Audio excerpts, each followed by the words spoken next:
Vai aparecer agora. Tudo bem. Tudo bem.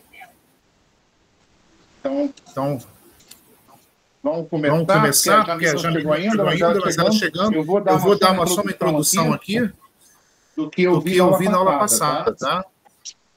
Aí vai me acompanhando aqui, tá bom? Vanderleia tá vendo perfeitamente? Oi. Ótimo. Então vamos lá. Qualquer coisa você pode falar, tá? Que eu ouço pelo celular aqui. Vamos lá. Então, olha só. A gente começou a trabalhar na aula passada esse ponto. Nós estamos trabalhando história do Brasil, tá? As aulas anteriores foram sobre Brasil colonial. E a aula passada começou a trabalhar Brasil monárquico. Brasil monárquico vai no período da transferência da corte até a proclamação da República. Então, a transferência da corte, Dom João VI vem para o Brasil, a ideia é só Dom João, que ele é príncipe regente, ele vai se tornar rei aqui no Brasil, né, com a morte da mãe dele, Dona Maria I, e institui aqui o Brasil, Rio de Janeiro, uma sede de Reino português, porque ele vem de Portugal para cá, porque Portugal foi invadido pelas tropas de Napoleão Bonaparte, né? Portugal estava em guerra com a França, né? Então, Dom João traz a corte portuguesa para cá. Vieram com ele cerca de 15 mil portugueses. Alguns ficaram em Belém, Recife, Salvador, mas a maioria veio para o Rio de Janeiro. Então, mais de 10 mil vieram para o Rio de Janeiro. Então, Rio de Janeiro virou a sede do reino português, né? Todo o Império Colonial Português passou a ser no Rio de Janeiro. Então, aí a gente começa o chamado período monárquico.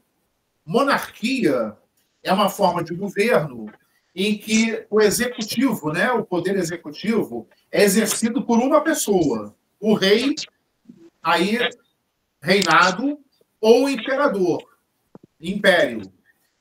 A monarquia tanto pode ser reinado como império. No caso do Brasil, tivemos as duas formas. Com Dom João, reinado, e depois com Dom Pedro I e Dom Pedro II, império. Tá? Então, essa que é a questão principal.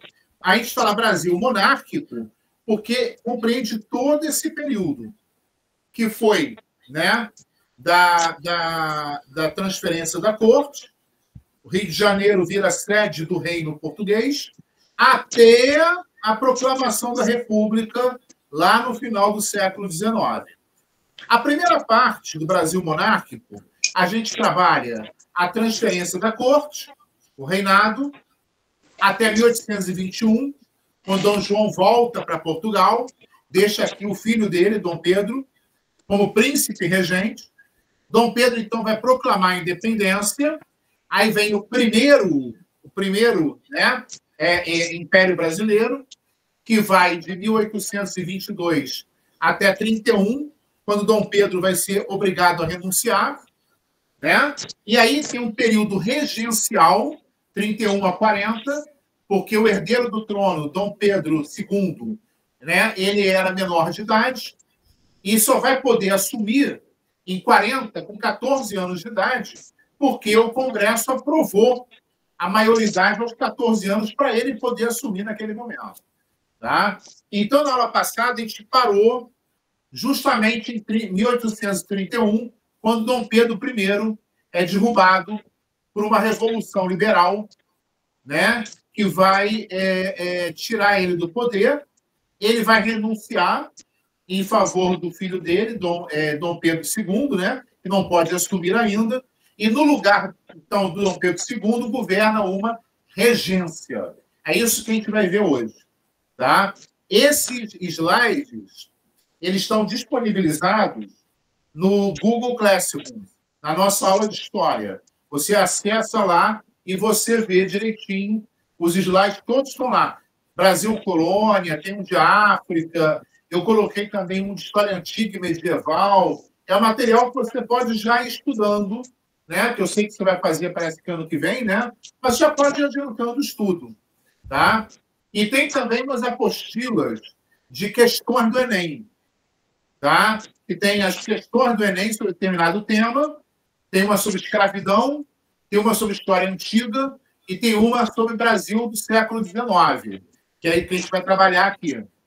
Né? Então, essas 3 apostilas com questões do Enem, ao final de cada apostila tem um gabarito e explicando o porquê do gabarito. Tá? Então, hoje a gente vai começar aqui do período regencial. Tá bom? Então, vou ver aqui. A Jamile está chegando. Boa noite, Jamile. Jamile, vamos começar agora, porque eu estava agora só fazendo a apresentação aqui a Vanderleia, que ela começou hoje. Estava colocando ela a parte do que a gente vai começar hoje, que é o período regencial.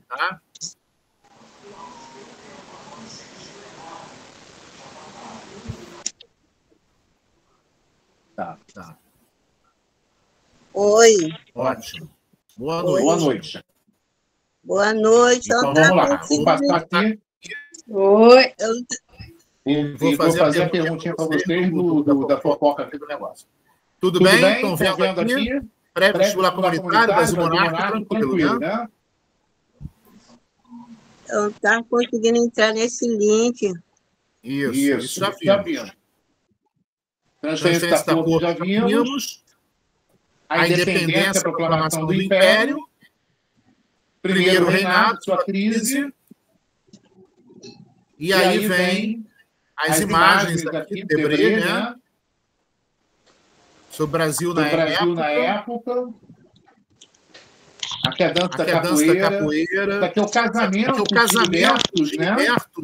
Ex-escravizados, já nasceram libertos, de uma ordem religiosa, que é uma ordem religiosa para negros. É o que existia. Desde o século XVIII, se formaram ordens religiosas, São Benedito, Santa Rita, que eram voltadas para as pessoas negras.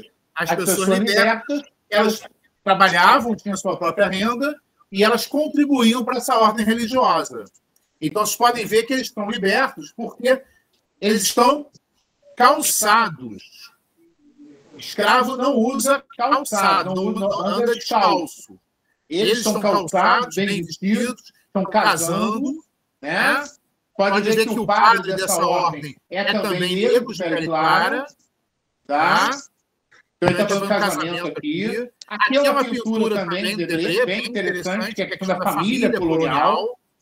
Aí tem uma questão, né? O escravizado fica em pé próximo da mesa para atender os seus senhores. Eles estão comendo. As crianças estão aqui ao chão.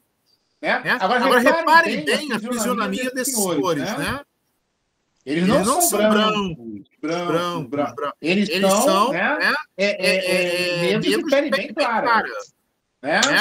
Então, quem chamava até a reforma aí, chamava de mulatos, né? Chamamos atualmente pardos, né? Claros. Pode ver, né? Pela fisionomia dele, pelo cabelo, tá? Então, aqui estão. Né? Então, isso é a família tradicional brasileira. Da colônia. Tá? Não são ricos, são pessoas de uma classe média. Porque eles têm escravizados em casa. A mucama, esse aqui que parece um mordomo, na porta tem o cozinheiro. Então, eles têm uma boa situação econômica. Não são ricos, mas são pessoas que têm uma boa situação econômica. Tá? É óbvio que eles se vestiram assim para poder posar para a pintura, né? Então, tem isso também. Tá? Vem aqui temos o castigo, né? Sendo açoitado. Outra imagem também. Né? Aqui eu estou sendo carregado uma liteira. Essa rede presa aqui. Isso aqui é carnaval.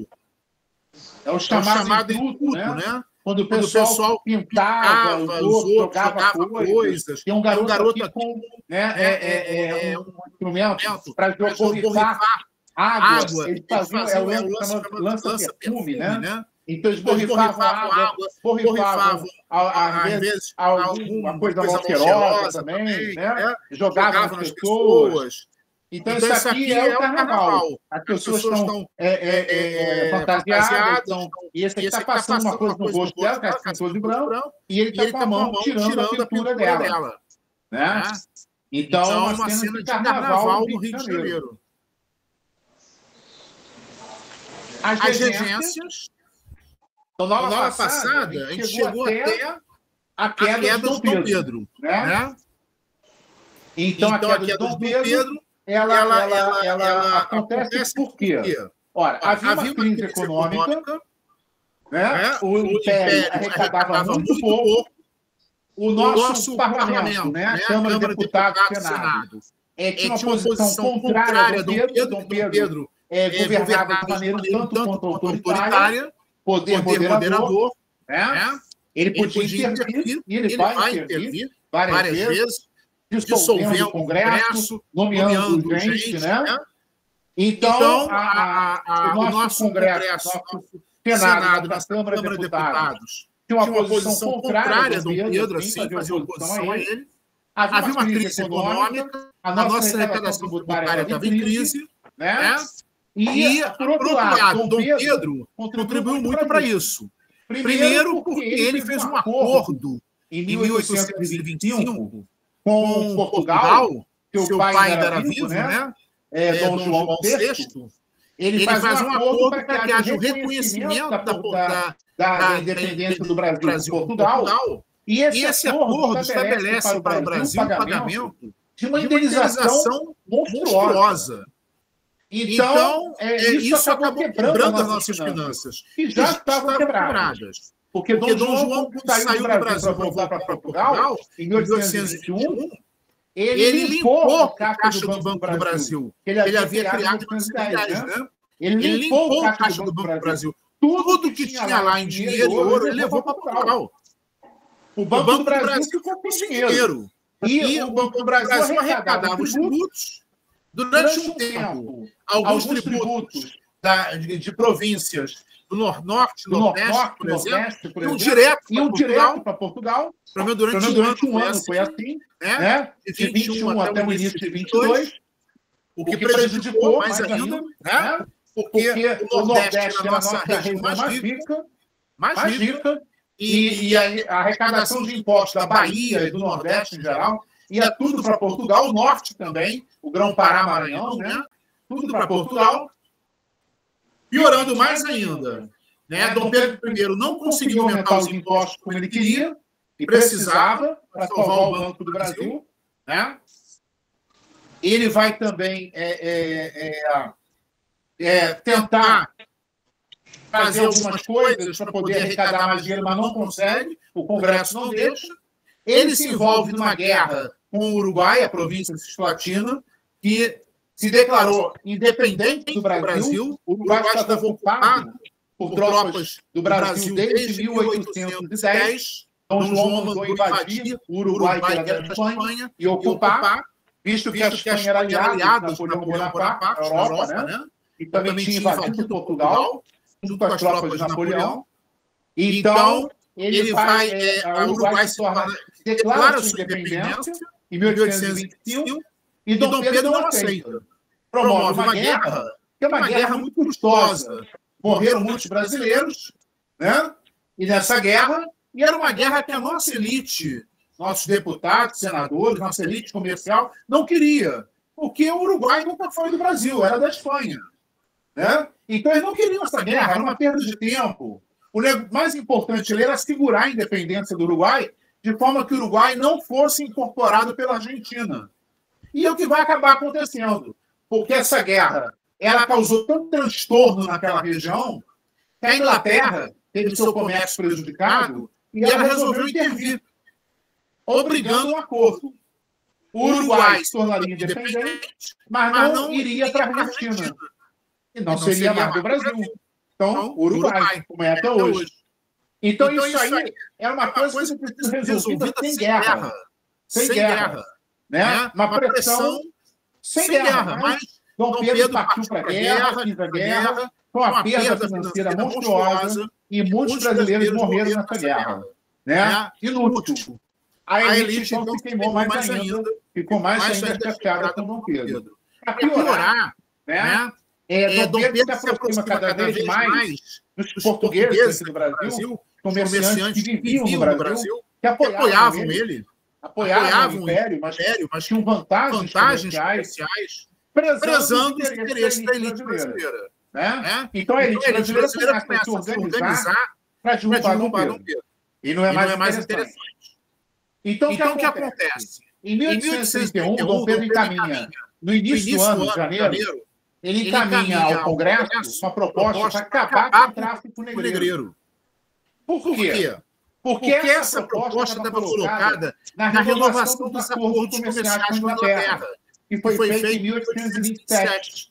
Os ingleses estabeleceram uma cláusula que dava ao Brasil 10 anos para acabar com o tráfico negreiro. Dom Pedro foi e se antecipou. Em 31, encaminhou esse projeto. Obviamente, o Congresso, dominado por senhores escravos, latifundiários, o café estava em expansão aqui no Sudeste, a elite do Sudeste muito forte no Congresso, eles não aceitaram, derrubaram essa lei. Dom Pedro, então, exerce seu poder. Ele dissolve o Congresso, convoca eleições para junho de um novo Congresso, que ele praticamente ia dar maioria ao imperador, e o imperador ia aprovar essa lei. Ora, o pessoal não esperou junho. Quando foi em abril, derrubaram Dom Pedro. Né? Então ele é obrigado a renunciar e deixa o poder para o seu filho. A primeira regência que ocupa o poder é uma regência trina. Tá? Trina. Ela são 3 regentes. Então ela ocupa o poder provisoriamente, espera o Congresso se reunir para escolher a regência trina permanente. Só com mudança de um nome dessa regência trina provisória, 3 que assumiram como provisória, só um saiu, 2 se mantiveram e entrou um novo. Na regência trina permanente. Mas aí vem um problema político nosso, interno. Os liberais que se uniram para derrubar Dom Pedro, eles vão acabar se dividindo. Moderados dominam a regência, dominam o parlamento, e exaltados, que fazem oposição, querem reformas mais profundas. Alguns defendem até a República. Né? Então, isso vai fazer o quê? Dom Pedro já tinha renunciado, mas havia um grupo aqui no Brasil que queria também a volta de Dom Pedro. É um grupo restaurador, também apelidado de Caramuru. É um herói da colônia, né? Um náufrago que possibilitou a primeira ocupação efetiva do solo brasileiro, né? No início de 1500. Então, esse partido restaurador, ele é formado basicamente por interesses portugueses estabelecidos no Brasil, mas também de brasileiros que têm interesse na volta de Dom Pedro, que Dom Pedro tinha um poder absoluto. Né?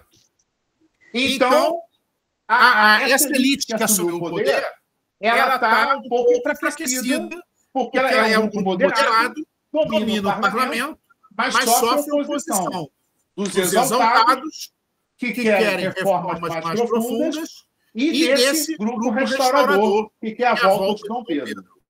Né? Nós vamos ter várias revoltas aí, causadas por exaltados, uma revolta causada por restauradores em Pernambuco, 32, 34, revolta de exaltados em Minas, São Paulo, Recife. Para dar conta disso, essa regência trina vai organizar a chamada Guarda Nacional. O que é a Guarda Nacional? Os grandes latifundiários, grandes proprietários de terra, recebiam do Império uma autorização para organizar uma milícia. Eles recebiam a patente de coronel, daí eles podiam distribuir patentes para latifundiários menores, proprietários de terra menores, patente de capitão, major, tenente, dependendo de quanta terra o cara tivesse, e recrutava os jagunços desse pessoal e fazia uma recebiam também do Império uniformes, armas e munição. Isso que é a Guarda Nacional. A Guarda Nacional é uma guarda formada pelos latifundiários que tomam conta das suas regiões. Em nome do Império.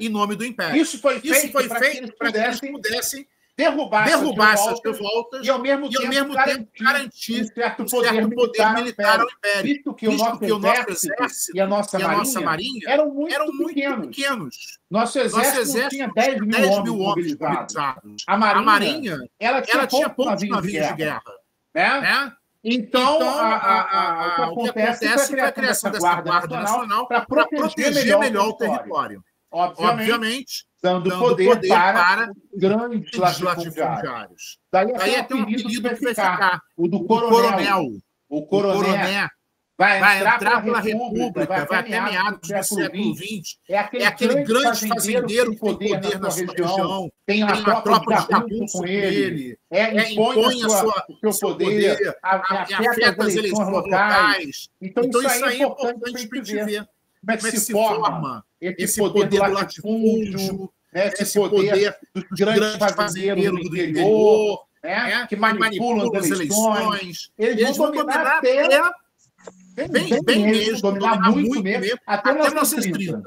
A partir de 30, eles vão perdendo o poder. Quando Vargas chega ao Brasil, ao poder, né, aí ele vai diminuindo, vai ver como trabalhar a República aqui. Tá? Bem, então, formada a Guarda Nacional, reprimidas as primeiras revoltas, os próprios moderadores acharam conveniente pacificar um pouco. Dom Pedro I morreu em 34, ele estava com tuberculose, ele havia assumido o trono em Portugal como Dom Pedro IV, e ele faleceu lá. E passou o trono para sua filha, que já estava lá, Maria da Glória, né? Ela que assumiu o trono como Maria II. Então, Dom Pedro faleceu, o que vai tirar o poder dos restauradores, que tem mais o que restaurar, né? Então, eles vão se dissolver. E, ao mesmo tempo, também é necessário acalmar um pouco os exaltados. Então, o que os moderados fazem é aprovar um projeto de lei que é o chamado Ato Adicional de 1834. Ato Adicional porque é um projeto de lei incorporado, adicionado à Constituição de 24. Tá? Esse ato, ele descentraliza o poder político um pouco, mas não o poder econômico, não a arrecadação de impostos. Isso continua centralizado na Corte, no Rio de Janeiro, com o imperador, com a regência, no caso. Ele transforma a regência em una, que vai ser eleito esse regente uno, eleito por 4 anos, né, para governar, vai conceder maior poder ao legislativo e ao judiciário, uma relativa autonomia para eles, mas eles não tinham quase autonomia nenhuma. O legislativo, o imperador, com poder moderador, podia intervir quando queria, e o judiciário, todos os juízes eram nomeados pelo imperador. Então não tinha como, né? E ele vai dar uma relativa autonomia às províncias. Pouca. As províncias podem eleger o seu governante local e eleger uma Assembleia Provincial para governar com ele, né? Que seriam deputados provinciais. Mas, volta a falar, eles promovem uma pequena descentralização política, mas não uma descentralização econômica. Os tributos continuam a ser arrecadados pela corte, pela regência. O primeiro regente eleito foi Diogo Feijó, que era um líder liberal. Tá? Ele, inclusive, foi um dos promotores desse ato nacional. Agora, o que vai acontecer? Vai acontecer um efeito inverso que eles criam. Ao invés dos exaltados se acalmarem, eles ficaram mais nervosos ainda. Né? Eles queriam mais reformas, principalmente a descentralização tributária, para que eles pudessem arrecadar impostos na sua província, ficar com uma parte desses impostos, e aí poder montar realmente o seu poder na província. Isso não era possível. Os impostos eram arrecadados pelo Império vinham todos para a corte do Rio de Janeiro e aqui decidia como é que ia distribuir. As províncias estavam presas à corte. Eles queriam acabar com isso. Isso vai gerar uma briga que primeiro começa dentro da província. Liberais moderados que defendem a regência contra os exaltados que querem reformas profundas. Essa briga acaba fazendo com que, em alguns lugares, em algumas províncias, os exaltados tomem o poder. É o caso da Farroupilha, Rio Grande do Sul, Santa Catarina, chegam até a proclamar uma república. É o caso da Cabanagem, no Pará, né? Que vai ser uma revolta popular, porque os exaltados promoveram uma revolta, o povo apoiou, e o povo depois fez reformas profundas. Proclamação da República, separação do Império, voto universal, todos os homens maiores de idade poderiam votar. Olha só. Né? A Balaiada do Maranhão, que na realidade não foi uma revolta, foram 3 revoltas. Há uma revolta de exaltados, que fica mais nas grandes cidades. Há uma revolta de escravos que se revoltam, fogem, que organizam, saem saqueando, saem matando, tomando fazendas. Há uma revolta de indígenas para garantir sua terra. Então, a Balaiada, na realidade, já não teve um poder central. É uma revolta popular, mas tem uma organização central, ao contrário da Cabanagem. Né? Então, a Cabanagem organizou o poder, chegou a proclamar uma república. Como a Farroupilha também no Rio Grande do Sul. Só que a Farroupilha, ela não é popular. Ela é uma revolta, muito embora tenha esse nome Farroupilha, já vou explicar por quê. Ela é uma revolta da elite do Rio Grande do Sul. Por que Farroupilha? Porque a elite brasileira vestia tecidos trazidos do exterior, principalmente da Inglaterra, mas também da França, um pouco da Bélgica, né, da Itália. Ela vestia com esses tecidos. Ora, uma parte dessa elite, que não era tão rica assim, usava tecidos produzidos no Brasil. Esses tecidos produzidos no Brasil eram chamados pejorativamente, preconceituosamente, de farrapos. E daí vem o nome Farroupilha. Não é que o cara vestisse farrapo, é porque ele veste tecidos produzidos no Brasil. É isso. Mas é a elite. Essa elite, que não é uma elite poderosa economicamente, vai assumir o poder do Rio Grande do Sul, também em Santa Catarina, vai proclamar uma república aí. É a revolta que mais dura tempo. Mas é uma revolta de uma elite. Tá? Já a Cabanagem, a Balaiada, e até a Sabinada, que é uma revolta de alguns poucos meses em Salvador, elas têm um caráter popular. Elas são muito mais radicais. Né? Então defendendo até a república. Né? A Cabanagem e a Balaiada vão levar um tempo para serem reprimidas. Né? A Cabanagem tinha até um poder estabelecido em Belém. Belém foi bombardeada, né, pelas tropas do governo, pela marinha de guerra do governo. Os líderes foram perseguidos, foram executados. A Balaiada também.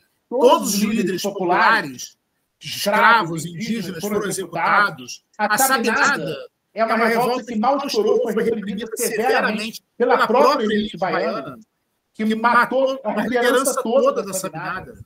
Né?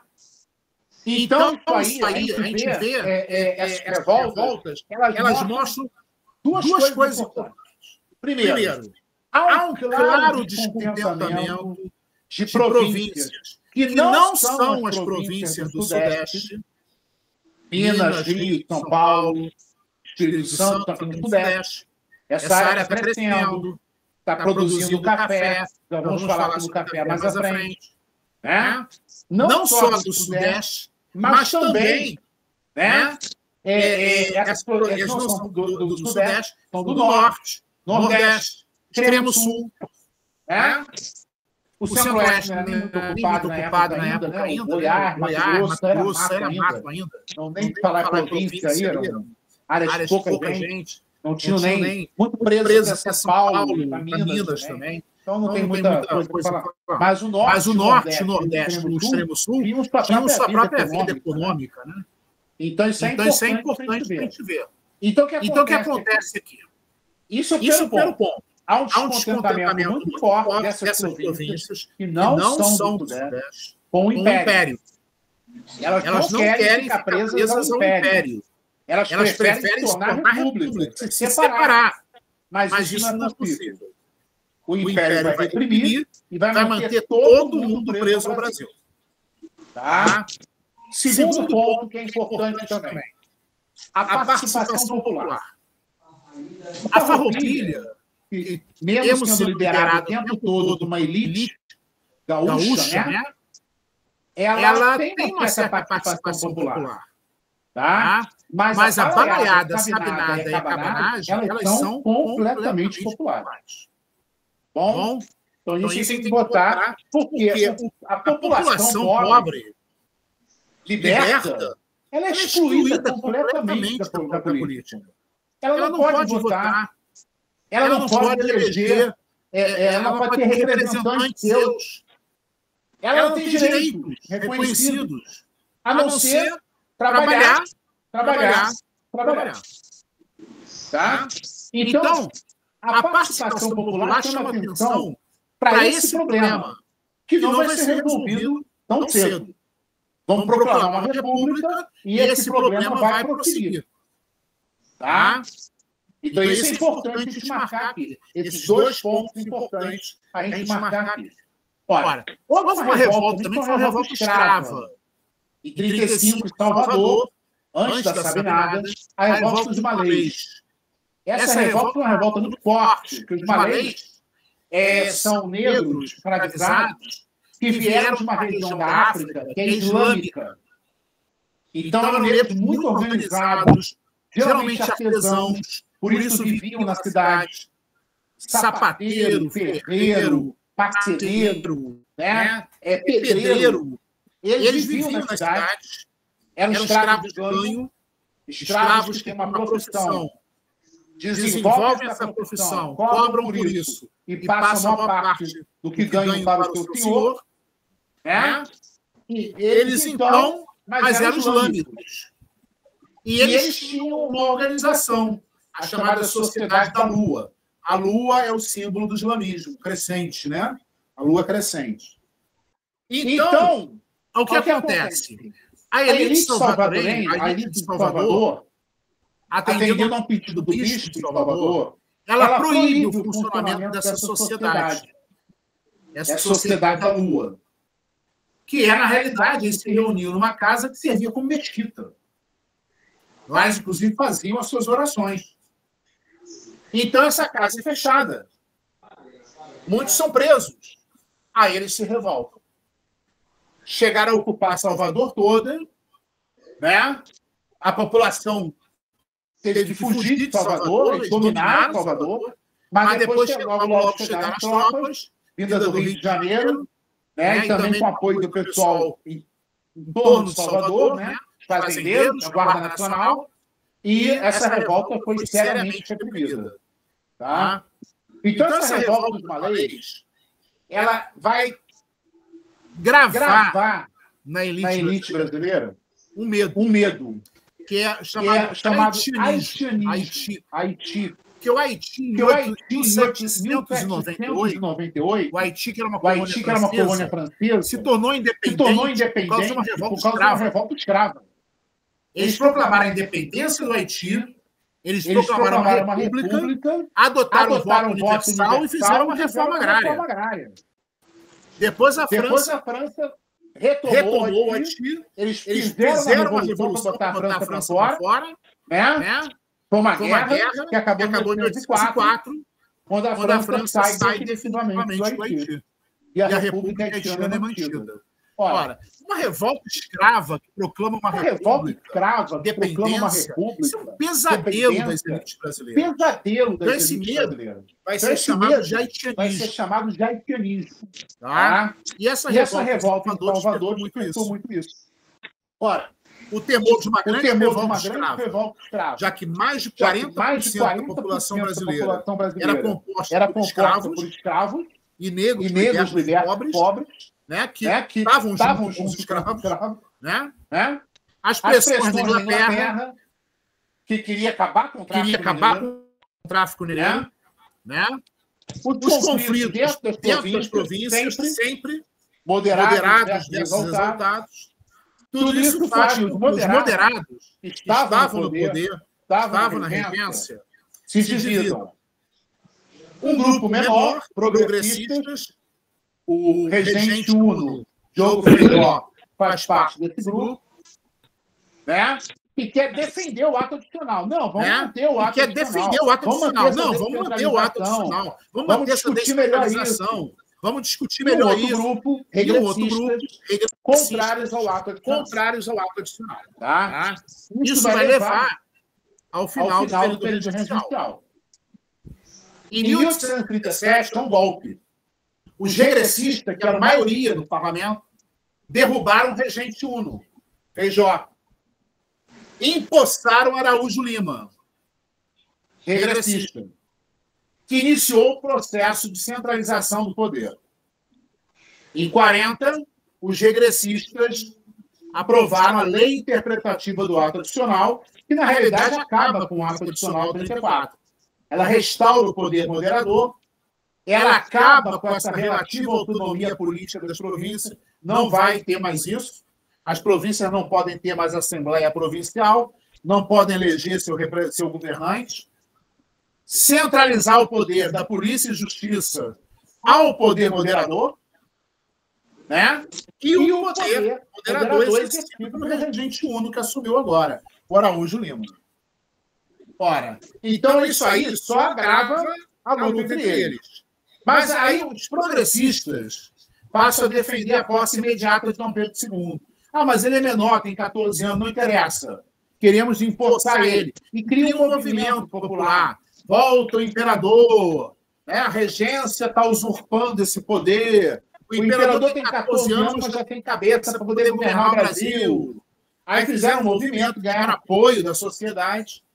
E muitos regressistas que apoiaram o golpe em 37 e tudo, eles achavam melhor mesmo voltar com Dom Pedro. Né? Colocar um imperador de volta. Para poder pacificar as elites, né? Então, é o que acontece. É o chamado golpe da maioridade. Dom Pedro II assume, né?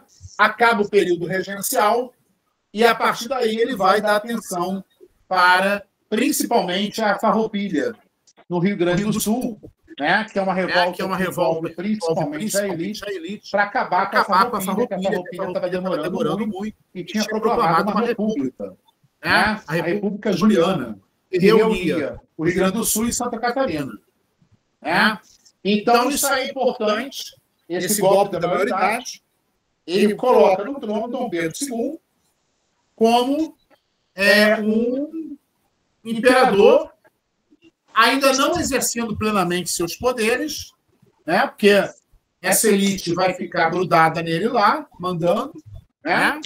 Mas com 14 anos de idade, né? Então tem isso aí. Tá?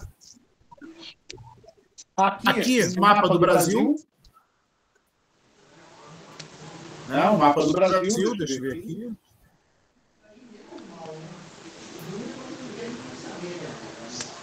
O mapa do Brasil, né? Onde a Grão-Pará, Cabanagem, Balaiada, que pega Maranhão, pega o Ceará um pouco também, mas é mais Maranhão e Piauí. A Sabinada, que ficou restrita a Salvador, e a Farroupilha, que foi Rio Grande do Sul, Santa Catarina.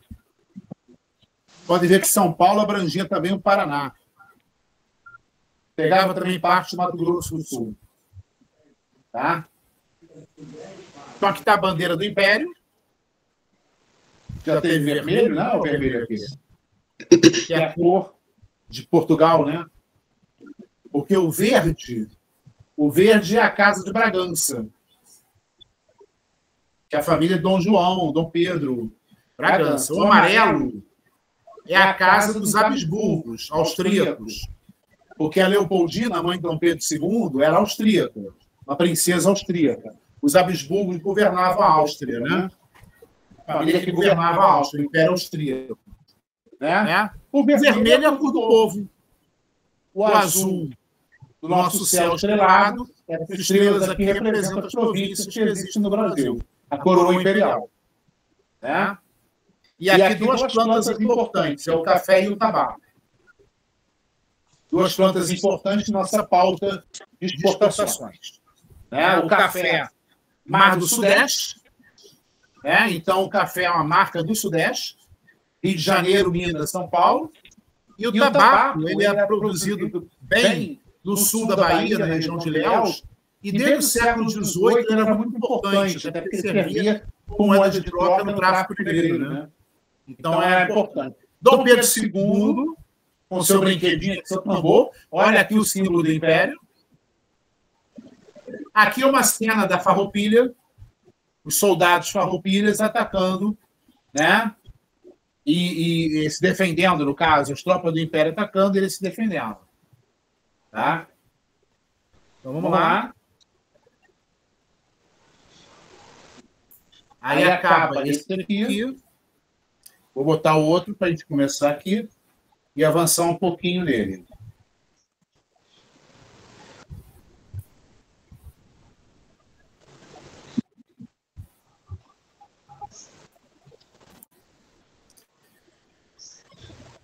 A apresentação.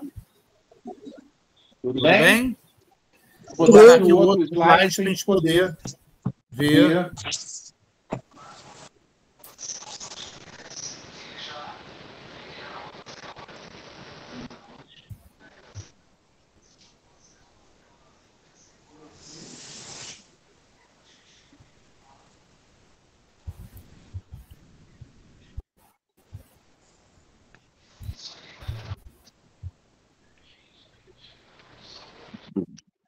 Pronto. Vamos lá. Agora é o segundo slide. Não está aparecendo aqui ainda, não sei por quê.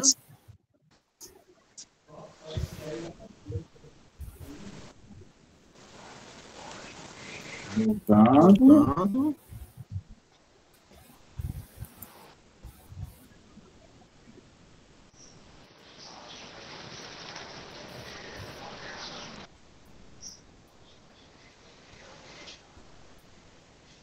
Algo deu errado. Aqui.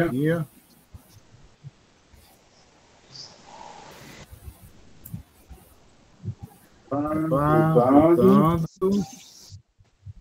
Janela.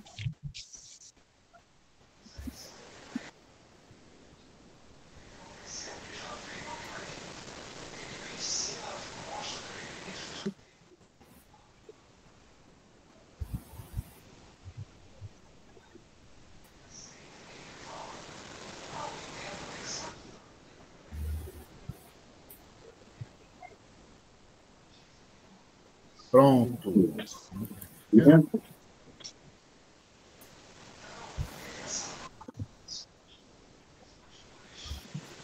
Isso.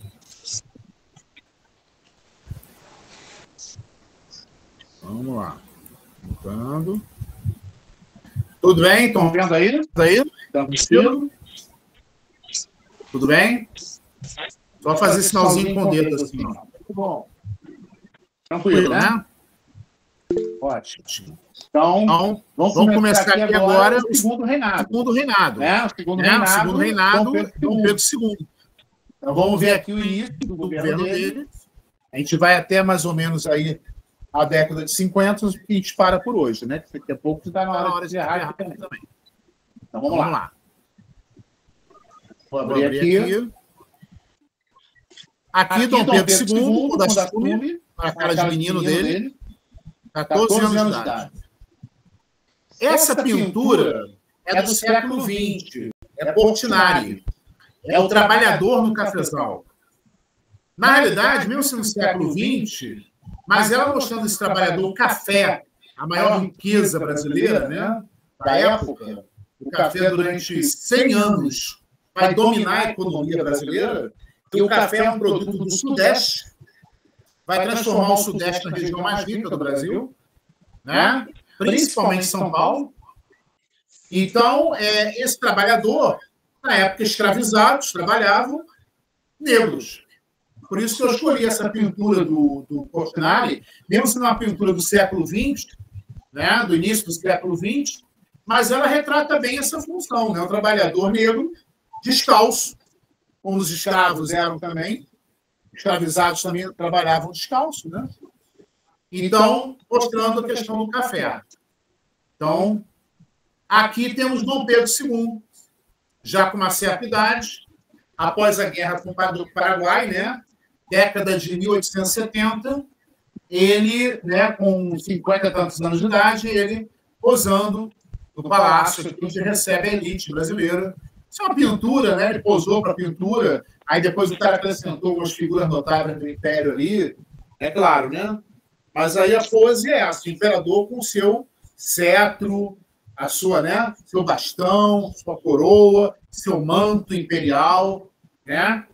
Tudo isso aqui está lá no Museu de Petrópolis, tá bom? Museu Imperial Petrópolis tem tudo isso aqui. Então, isso aqui é a apresentação do segundo reinado. Né? Nós temos o quê? A consolidação do apogeu. Conflitos entre o Partido Liberal e o Partido Conservador. Né? O Partido Liberal é formado pelos progressistas, que no início estão no poder, porque apoiaram o golpe da maioridade, e o Partido Conservador, formado pelos antigos regressistas, que no momento inicial está na oposição.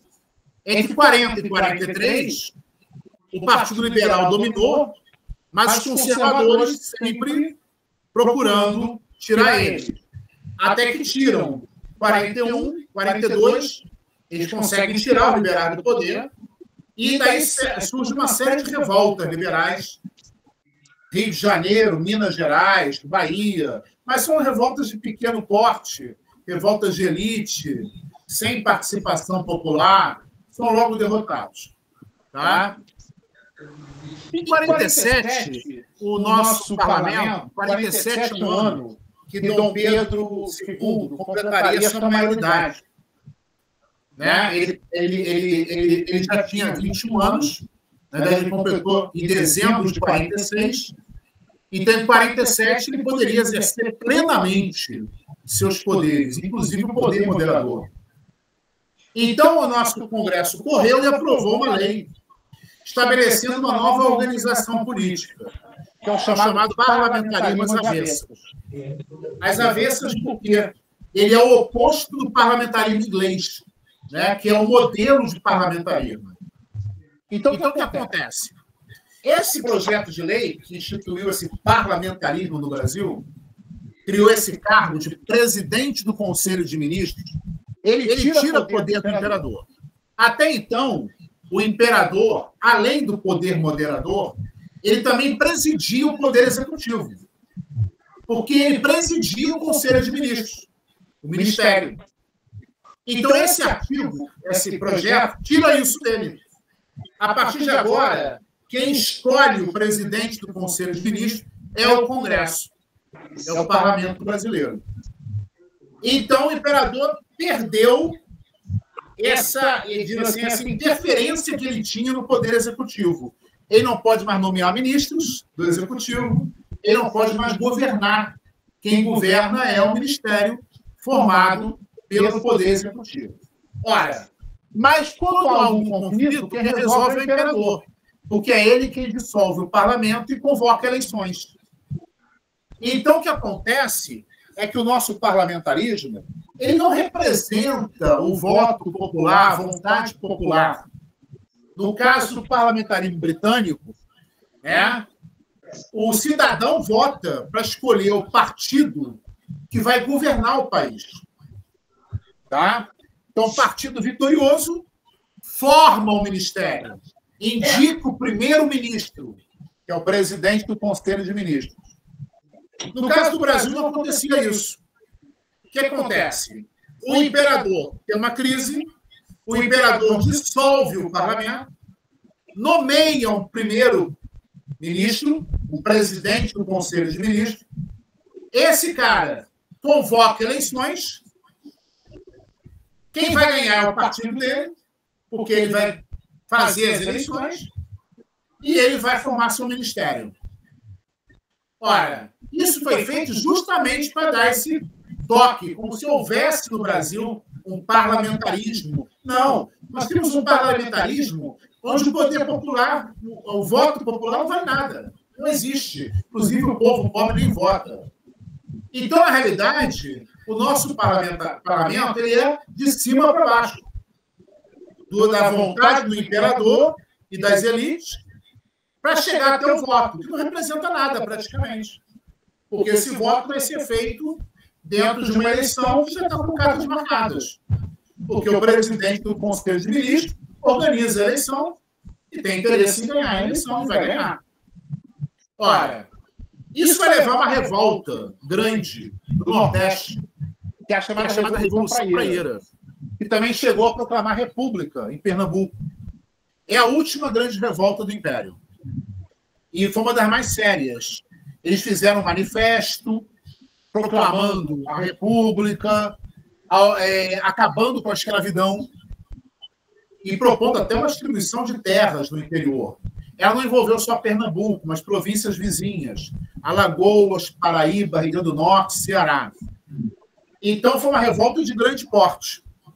A diferença é como o Império vai lidar com ela. Também é uma revolta de elite, muito embora haja uma certa participação popular. Ora, o Império manda tropas para Recife, por terra e por mar, derrota rapidamente essa revolta, as lideranças são presas, mas ninguém é executado. Todos são membros da elite de Pernambuco, ou da Paraíba, né? Ou do Rio Grande do Norte, mas a maioria é Pernambuco mesmo. Então, o que acontece? O imperador vai, eles são julgados, condenados, pegam 2 anos de prisão ali, são condenados a mais tempo, mas Dom Pedro II resolve, depois de 2 anos, em 51, ele vai anistiar todo mundo. São membros da elite pernambucana. Isso é importante porque, pela primeira vez, uma revolta tem suas lideranças anistiadas, perdoadas. E eles passam a apoiar o Império. Inclusive, Dom Pedro vai tirar da elite pernambucana ministros para formar seu ministério, várias vezes, indicar para o ministério ministros que vêm de Pernambuco, Paraíba, Ceará, né? Vão ganhar uma certa força na corte. Então, essa Revolução Praieira, que começa com uma coisa bem mais radical, tem uma certa participação popular, adota até propostas populares, mas ela é derrotada, e o fato como o Império lida com ela, perdoando suas lideranças, incorporando essas lideranças ao governo do Imperial. Então, isso que é importante. Daí, mais à frente, né, isso foi em 51, teve essa anistia, né? Em 53, é criado o chamado Gabinete da Conciliação. O imperador nomeia para presidente do Conselho de Ministros um amigo dele, que era um liberal, mas com uma missão. Olha, você vai comunicar ao Parlamento brasileiro que agora há uma conciliação, né? Liberais e conservadores vão governar juntos. Então, esse gabinete, esse ministério formado em 53, tinha liberais e conservadores. Aí, a partir daí, a partir de 55, vamos ter eleições, de 2 em 2 anos, para a Câmara de Deputados. O Senado é indicado pelo imperador, né? Os senadores são indicados pelo imperador, não são eleitos. A Câmara de Deputados que é eleita. Então, a partir de 55, depois de 2 anos desse governo que reunia liberais e conservadores, nós vamos ter eleições. Então, já que o governo em 53 era liberal, em 55, Dom Pedro nomeia um líder conservador. Forma um ministério conservador. Elege deputados conservadores. 2 anos depois, Dom Pedro nomeia um liberal. E assim vai até 69, final da Guerra do Paraguai. é o chamado gabinete da conciliação. Isso vai gerar até uma expressão popular, que não há nada mais parecido com um conservador do que um liberal no poder. E, realmente, a diferença entre liberais e conservadores são muito poucas. Muito poucas. E, geralmente, dizem respeito mais a conflitos dentro da província. Lá em Pernambuco, liberais e conservadores se detestam. No Rio Grande do Sul, né? Ceará. Tem assim. Então, na realidade, a diferença entre liberais e conservadores é muito pouca. Né? Os liberais, por exemplo, defendem um poder central menos central, que as províncias tenham um pouco mais de autonomia. Até conseguem uma reformazinha aqui, uma reforma lá, vão ser formadas depois assembleias provinciais e vão escolher seu governante local. Mais à frente vai acontecer. Defendem também que as províncias possam ter uma certa arrecadação tributária, o que não vão conseguir. Né? Então, é isso. Os conservadores não. Defendem um poder central forte, interventor. Né? É assim que eles veem. Ora, nesse caso, né, essa máxima, né, nada mais parecido com um conservador do que um liberal no poder, tem tudo a ver. Porque, não haver no poder, liberais e conservadores são iguais. Eles não fazem grandes coisas. Isso vai até o final da Guerra do Paraguai. 69, 70, aí começa uma certa crise, que a gente vai estudar mais à frente, e vai mudar isso. Esse período, a partir de 30, ele é marcado pelo apogeu da economia cafeeira. No Vale do Rio Paraíba. Rio Paraíba do Sul, nasce em São Paulo, na altura de Campinas, entra pelo estado do Rio de Janeiro, fazendo a divisa com Minas. E ele vai sair na Bacia de Campos. Né?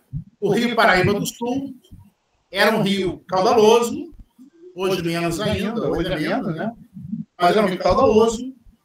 E o Vale do Paraíba, Vale do Paraíba do Sul, ele é um vale de grandes encostas,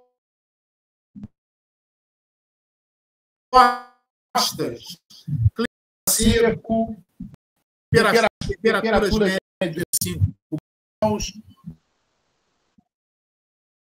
o inverno 7 graus na noite, mas é seco, né? Então, a variação de temperatura é 7, a máxima 35, são 28 graus de diferença. Mas pega, por exemplo, o Rio de Janeiro, né? Para dar um exemplo, mais de 40 graus no verão, e o inverno aqui não chega a 15 graus. Né? Então, é muito maior a diferença. Né? Então, na realidade, o que acontece aí, o Vale do Rio Paraíba do Sul, ele tem condições apropriadas para o cultivo do café. Em costas. Aí que vem o problema. O cafezal, ele é muito agressivo. As suas raízes são muito agressivas. E não são muito profundas. Eles secam a água de onde eles estão e eles não entram muito na terra. Ora, quando planta em costa, subida de morro, a raiz entra, mas não finca muito. Quando vem uma chuva forte, ela leva aquela plantação toda. Tá? Então, isso aí é um desgaste claro. Né? A partir de 70, o Vale do Rio Paraíba perde esse seu domínio, né? Seu apogeu para o oeste paulista, onde nós temos a chamada terra roxa, que não é roxa, é vermelha. O roxa vem do rossa, italiano, vermelha. E os italianos foram trabalhar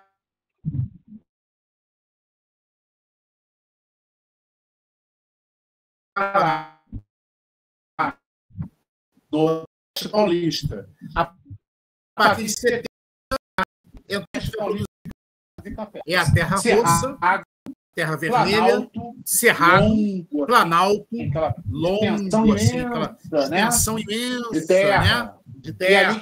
E ali que vai render mais e mais. Até 1930 é a grande região produtora de café. O Vale do Paraíba entrou em decadência. E, ao mesmo tempo, também, o deslocamento do café para o oeste paulista, o deslocamento econômico do Rio de Janeiro, que deixa de ser o porto principal do café para o Porto de Santos, em São Paulo.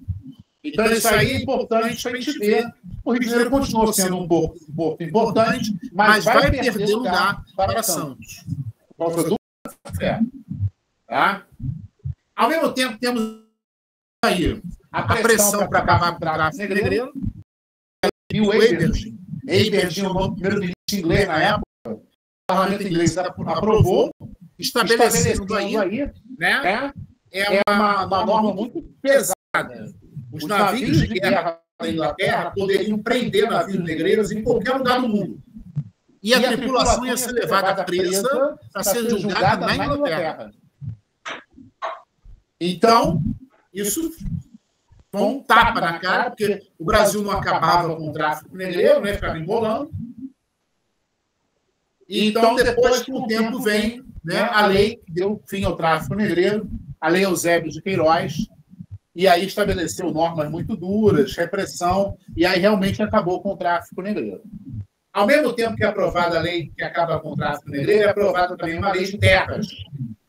Essa lei de terras é o Congresso, nossos deputados, todos praticamente, a maior parte, né, latifundiários e proprietários de terra, de escravos, né, estão se resguardando para impedir que o imperador abra o Brasil para migração europeia, que viriam para cá recebendo lotes de terra, principalmente no extremo sul e no centro-oeste. Eles não querem isso. Eles querem resguardar essa terra para o latifúndio, para a grande propriedade. Essa lei de terras diz isso. Que a terra, a partir dela, a terra não pode ser mais doada pelo imperador. Terra que não tem propriedade, que é de império. Não pode mais ser doada pelo imperador. A terra vai sempre ser comprada. E no tamanho de latifúndio. Ora, os imigrantes que estão vindo para cá não têm condições de comprar latifúndio. Então vai ser um sério problema isso aí. Tá? Essa lei de terras ela mata a possibilidade de uma reforma agrária no Brasil. Tá bom? Isso vem, se estende as consequências dela até hoje. Ao mesmo tempo, esse período temos a chamada Mauá. Irineu Evangelista de Souza, chamado Barão de Mauá, amigo pessoal do Dom Pedro II, ele vai aproveitar o fim do tráfico negreiro para convencer alguns traficantes escravos a investir na produção manufatureira, na construção de ferrovias, na iluminação de ruas, serviços públicos, né? Esgoto tratado, ruas, calçamento, serviços públicos, mas principalmente a construção de ferrovias, né? E a expansão do nosso comércio para a Bacia do Prata, Argentina, Uruguai e Paraguai, onde ele fez bons negócios lá. Né? Então, o Mauá ele vai incentivar, inclusive, o aparecimento de indústrias de bens de consumo imediato, como indústria têxtil, produção de tecidos, móveis, sapatos, produtos de couro em geral, móveis, utensílios domésticos, bacia, vassoura, panela. Né? Isso vai gerar uma onda de manufaturas que vão aparecendo no Brasil produzindo. Tá? A Era Mauá vai acabar com a Guerra do Paraguai, porque Mauá tinha muitos negócios naquela região, ele acaba indo à falência, e vai vender sua participação em ferrovias, hotéis, serviços de iluminação, vai vender para poder passar o resto da sua vida bem de vida, vai passar muito bem a sua família latifundiária em Campos, Norte Fluminense, onde produzem cana-de-açúcar, e ele vai para lá e vai administrar as posses da sua família a partir de 66. Né? Então, isso é importante para a gente ter essa ideia aí do que foi esse período de apogeu. Tá? Vamos ver aqui. Imagens. Trabalhadores do café Isso aqui é uma fotografia do final do século XIX, antes mesmo de acabar a escravidão. São trabalhadores escravizados aqui. Aqui embaixo também. Essa foto aqui embaixo não, ela já é do século XX. Você pode ver que eles estão vestidos, todos vestidos, e estão calçados até alguns. Aqui é o interior de um navio negreiro. Aqui a inauguração da nossa primeira ferrovia, a estrada de ferro, Mauá, Raiz da Serra. Mauá é uma praia na Baixada Fluminense, né? Então, o pessoal saía de barca, do Rio de Janeiro, da atual Praça 15, ia até Mauá, pegava subia a serra, ia para Petrópolis. Petrópolis acaba virando a sede da corte. E Dom Pedro II, ele constrói palácio em Petrópolis, tudo. A família real não sai de lá, praticamente. E no verão, assim, novembro, março, muita gente, senadores, deputados, ministros, vão para embaixadores, vão para Petrópolis, porque o Rio fica fechado, né? O mosquito, a febre amarela, a dengue, e também a expansão da varíola. É um inferno Rio de Janeiro, uma cidade muito suja, muito podre, né? Então o pessoal abandona isso aqui entre novembro e março, né? E para ficar refugiado lá em Petrópolis. Então Petrópolis vira como se fosse uma capital do Império nesse período, né? Aqui Dom Pedro, mais tarde, Dom Pedro, fazendo a política de conciliação, né? Ele é como se fosse, né, o centro de um carrossel e tem uma pessoa aqui empurrando esse carrossel, uma mulher, né? Empurrando esse carrossel, pode ser uma referência a Teresa Cristina, Imperatriz. E aqui os liberais e conservadores montados cavalinhos rodando. É a política de conciliação. O governo ora é liberal, depois ele é conservador. Aqui é uma liteira mais sofisticada, né? Um céu com uma sinhazinha nele. Podem ver que essa sinhazinha não é branca. Não é branca. E os escravos descalços, porém bem vestidos, carregando esse dossel, né? Essa liteira. Bom, então isso é uma fotografia também, final do século, antes de acabar a escravidão. Tá? Mesma época dessa primeira aqui. Então próxima aula a gente começa aqui. As questões internacionais. Tudo bem, gente? Tudo bem. Tudo bem. Então, por hoje a gente fica aqui, 10h30. Tá bom? Então, a próxima aula a gente vai fechar o Império e ver a proclamação da República. Tá? Já vamos entrar já. Não vou entrar muito na República, não. Só para ver a proclamação da República. Tá bom? Então, boa noite para vocês. Tá?